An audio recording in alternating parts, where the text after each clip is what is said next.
पहला है तितिक्षव।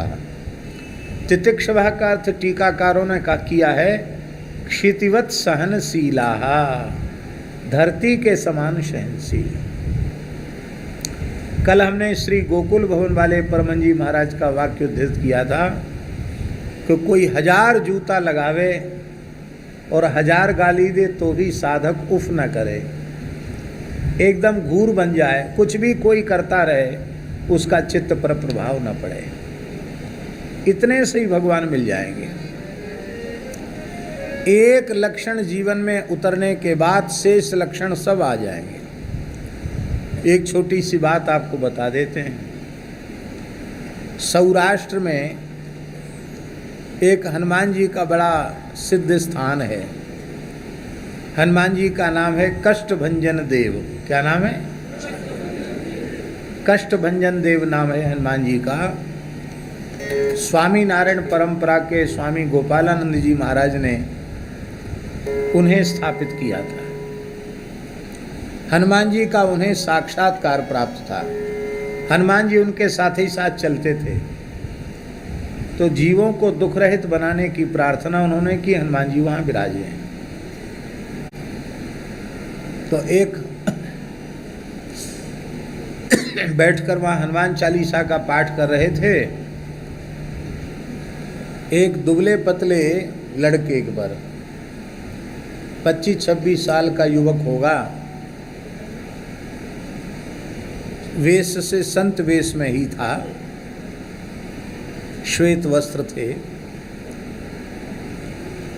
उसको जैसे ही पुजारी जी ने धूप दिखाई, सोई वो एकदम उछलने कूदने लगा।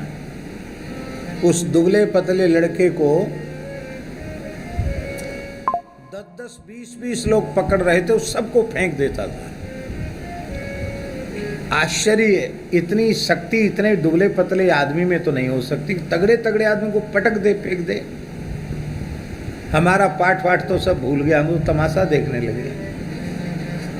बाद में वो थोड़ी देर बेहोश हुआ, फिर उठा कर ले उसको ले गए। मैंने वहाँ पूछा, उन्होंने कहा महाराज जी इस पर 71 भूत थे। कितने? 70 और 1 71 भूत इस पर थे। हनुमान जी इलाज कर रहे हैं, धीरे धीरे धीरे धीरे कम हो रहे हैं, 4-5 बचे हैं। बड़ा आश्चर्य हुआ कि एक आदमी पे 71 भूत भी हो सकते हैं। इस घटना को हमने जब वृंदावन में पहुंचे तो पूज्य गुरुदेव श्री भक्तमाली जी को बताया, तो महाराज जी ने कहा पंडित जी इससे आपने क्या प्रेरणा ली? उन्होंने कहा हमने तो कुछ सोचा नहीं इस संबंध में। नहीं कुछ तो बताओ। तो हमने कहा महाराज जी आप बताएं। बोले इससे ये प्रेरणा लेनी चाहिए कि पहले एक ही भूत आया होगा, एक साथ 71 नहीं आए। पहले एक आया होगा, फिर उस एक ने अपने जैसे 70 और बुला लिए तो 71 हो गए।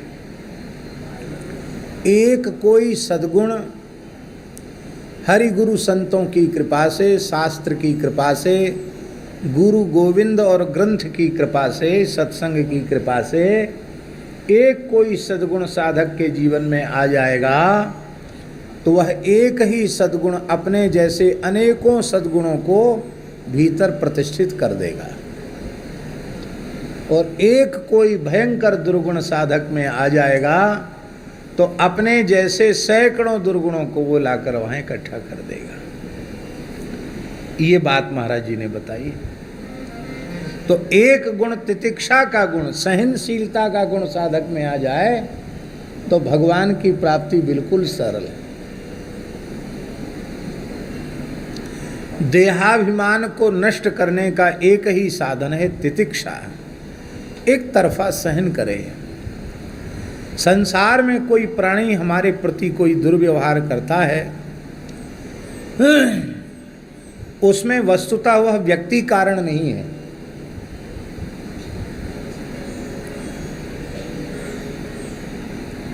वह व्यक्ति कारण उसमें नहीं है।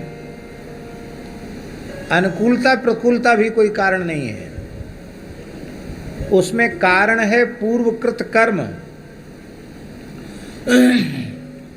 जो वह व्यक्ति, हमको ऐसा लगता कि अकारण ही हमारे ऊपर एकदम आक्रामक बन बैठा और कोई हम तो समझ ही नहीं पाए कि क्या हुआ, पहले गाली गलौज पर मार पिटाई पर उतारू हो गया। ये लगता अपने को अकारण है, पर यह अकारण नहीं है, क्योंकि प्रत्येक कार्य का कोई न कोई कारण होता है। बिना कारण के कोई कार्य नहीं होता है, और कारण दो प्रकार के होते हैं, एक दृष्ट कारण और एक अदृष्ट कारण। दृष्ट कारण वो है जो हमारी समझ में आता, हमको दिखाई पड़ता है, और अदृष्ट कारण वह होता जो हम देख नहीं सकते। तो जो समझ में आ रहा है वो दृष्ट कारण है, और जो समझ में नहीं आ रहा है वो अदृष्ट कारण है। हमने ऐसा ही व्यवहार उस व्यक्ति के साथ किसी न किसी जन्म में किया होगा, वह अपना बदला चुका रहा है। अब हमने यदि प्रतिकार किया, बदला लेने का संकल्प किया, तो हमने नए कर्म का खाता खोल दिया। तो इस संस्कृति के चक्र में पड़ने में परमात्मा कारण नहीं है, हम स्वयं ही कारण हैं। हमने किसी को कुछ लेने, किसी कुछ देने का संकल्प जो कर लिया है, उस संकल्प के कारण ही हम जन्म मृत्यु के चक्र में पड़े हैं। ये पक्का निश्चय कर लो कि जो कुछ भी अनुकूल प्रतिकूल हो, हमको एक तरफा सहन करना है। हमें किसी से बदला नहीं लेना है, किसी से बैर नहीं करना है, किसी से द्वेष नहीं करना है, किसी के प्रति प्रतिशोध की भावना नहीं रखनी है। ऐसा अपने मन में पक्का निश्चय कर लो तो इसी जन्म में मुक्ति है, दूसरा जन्म ही नहीं होगा। प्रतिशोध की भावना यही पुनर्जन्म का कारण है।